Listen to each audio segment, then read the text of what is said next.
Voici le cas d'un ouvrier dont le salaire horaire est de 12 euros prestés. 12 euros prestés. Il travaille 7h30 par jour, totalisant 23 jours complets sur le mois. Son épouse ne travaille pas. Ils ont 2 enfants à charge et une dame âgée de 67 ans aussi à charge. Alors pour ça, euh, je vais chercher le calcul du salaire brut. Salaire brut, voilà, on connaît le salaire horaire, 12 euros de l'heure. Alors je vous rappelle qu'un employé a un salaire fixe et que l'ouvrier a un salaire variable. L'ouvrier a un salaire variable.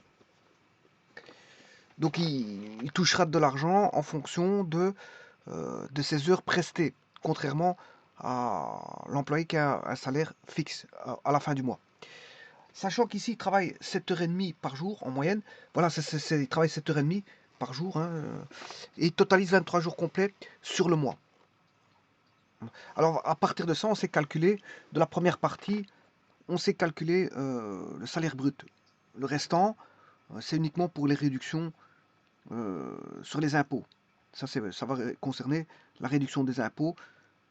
C'est-à-dire, on dit que l'épouse ne travaille pas, c'est le statut social.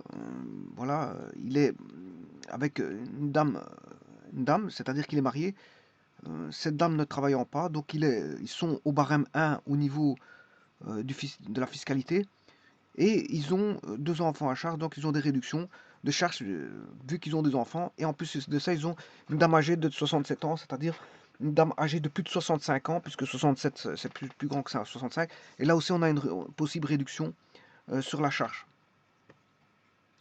fiscale. Alors, ceci va me permettre de calculer le salaire brut.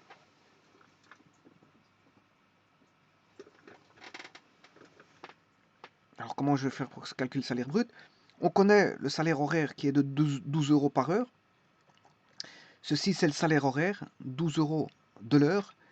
Sachant que la quantité prestée par jour est de 7,5 euros, je m'excuse, 7,5 heures par jour.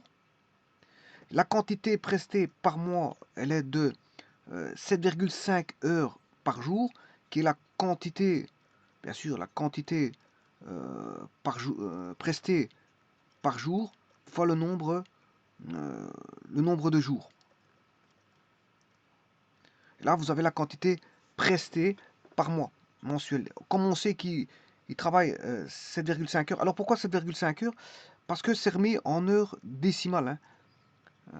7h30 en heure décimale. 30 minutes, c'est 30 soixantièmes.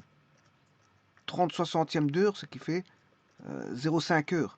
Voilà, donc ce qui fait 7 heures, c'est 7 heures, plus 0,5 heures, ce qui fait 7,5 heures.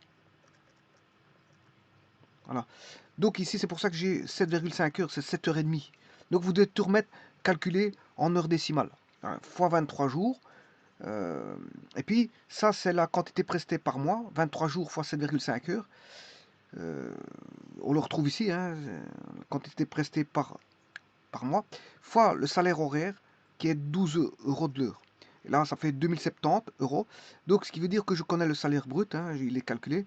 Je le place, je remets le revenu brut, le salaire brut, revenu brut ou voilà, la rémunération brute, 2070 euros.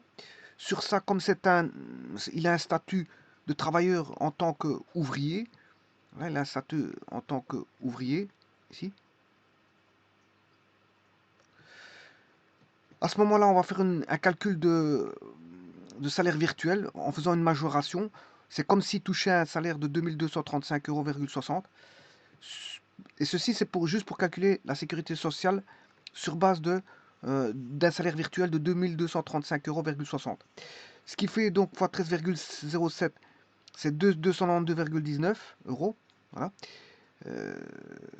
Et bien sûr, j'enlève, pour avoir le revenu imposable, j'enlève des 2070 quel salaire réel, le précompte professionnel calculé sur une base virtuelle. Donc on a 1770,81. Alors je vais voir le précompte professionnel à quoi il a droit. Alors je descends. Je vais chercher. Il est en barème 1 parce que Alors, je sais plus c'était combien.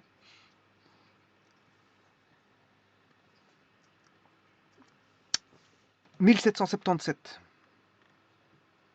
Alors, il était à quel barème? Je vous ai dit qu'il était au 1. Table des barèmes.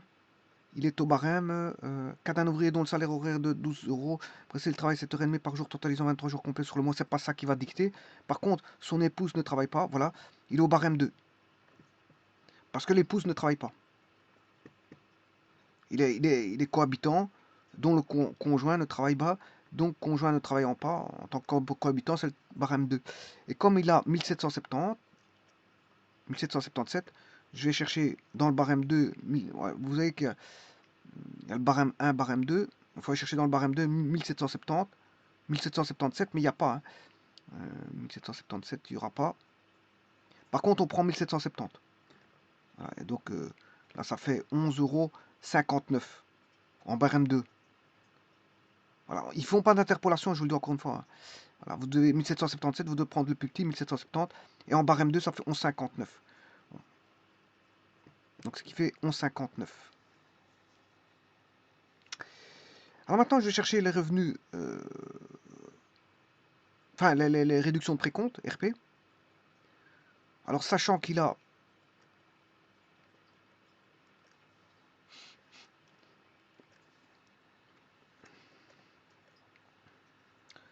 voilà, il a 2 enfants à charge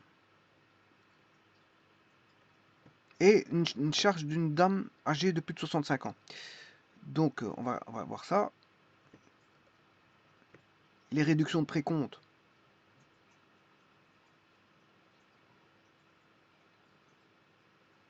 Voilà, 2 enfants à charge, c'est 107. Voilà, 2 enfants à charge, c'est 107. Donc ici, c'est déjà pas 282. C'est 107. Voilà. Et une dame âgée de plus de 65 ans en charge.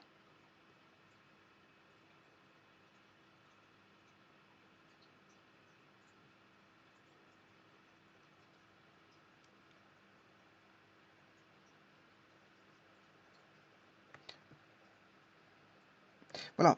Ici, c'est parents, grands-parents, frères ou sœurs à charge qui ont atteint l'âge de 65 ans. Donc, plus de 65 ans. Ça fait 81. 81 € de...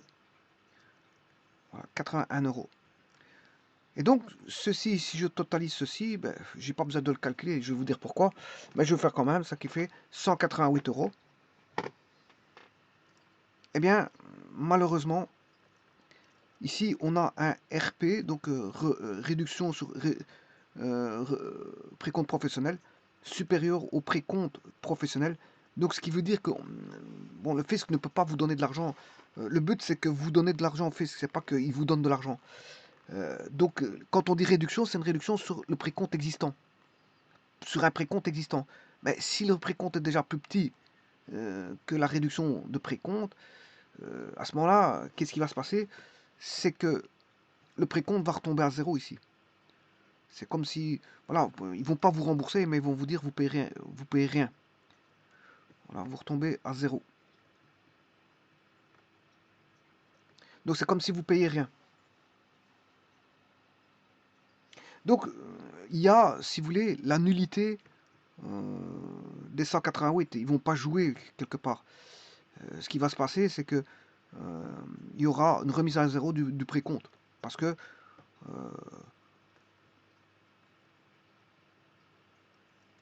les réductions de précompte sont beaucoup plus grandes que le précompte professionnel. Donc le but, c'est pas que le fisc vous donne de l'argent. C'est pas ça. Les réductions, c'est une réduction sur un précompte existant. Mais si le précompte est déjà petit, on va pas vous rembourser de l'argent. C'est juste que bon, le précompte va retomber à zéro, c'est tout. Donc vous n'allez pas bénéficier de vos fameuses réductions. Voilà. Donc il y a voilà, un espèce de ratio entre les réductions et le précompte. Si maintenant vous surpassez le précompte, c'est normal que euh, voilà, il faudrait calculer un ratio et de voir à quel moment je veux dire bon c'est avantageux. Mais ici c'est pas du tout avantageux parce que le fait que la personne soit, comment on appelle ça, avec un conjoint qui ne travaille pas, bon, au barème d'eau, n'a que un précompte professionnel de 11,52, on est d'accord, mais une réduction de précompte de 188 mais ne va pas jouer sur un avantage d'un précompte qui est déjà très petit, hein. Le précompte, il est déjà très petit, on va pas lui faire une réduction sur quelque chose qui est très petit. Donc 188 surpasse on va pas rembourser. Il faut arrêter. Ça, c'est pas quelqu'un qui irait travailler, il est remboursé par le fisc. À ce moment-là, bon, le fisc serait vraiment perdant. Donc ça va pas comme ça. Donc ce qu'il faut faire maintenant, c'est juste de calculer le salaire. Donc là, on a la nullité. Ceci, ça n'intervient pas. Les réductions n'interviendront pas. Et donc le salaire est tout bonnement 1777,81.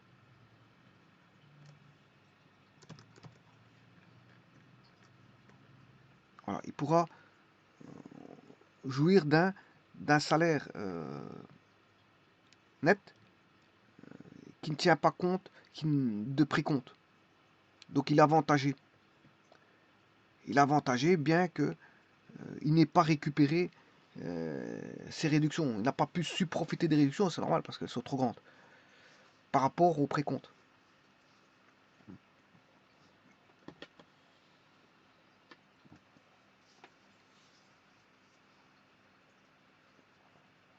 Donc quand vous avez les réductions de précompte professionnel qui sont plus importantes que le précompte professionnel, bon, on a la nullité des réductions et si vous voulez le précompte s'annule en même temps. Donc vous ne bénéficiez pas des réductions, mais vous bénéficiez d'un précompte nul. Donc vous ne payez pas de précompte professionnel. Et donc c'est avantageux pour vous toucher quelque part. En gros ici, c'est un calcul simplifié bien sûr. Vous touchez, comment est-ce qu'on appelle ça, directement le revenu imposable. Donc ici le RN égale au RI. Vous avez un cas de figure où le revenu net, c'est un cas de figure où le revenu net est égal au revenu imposable. Parce que le précompte est nul. Il y a un cas d'annulation de précompte professionnel du fait que les réductions de précompte sont supérieures au précompte professionnel.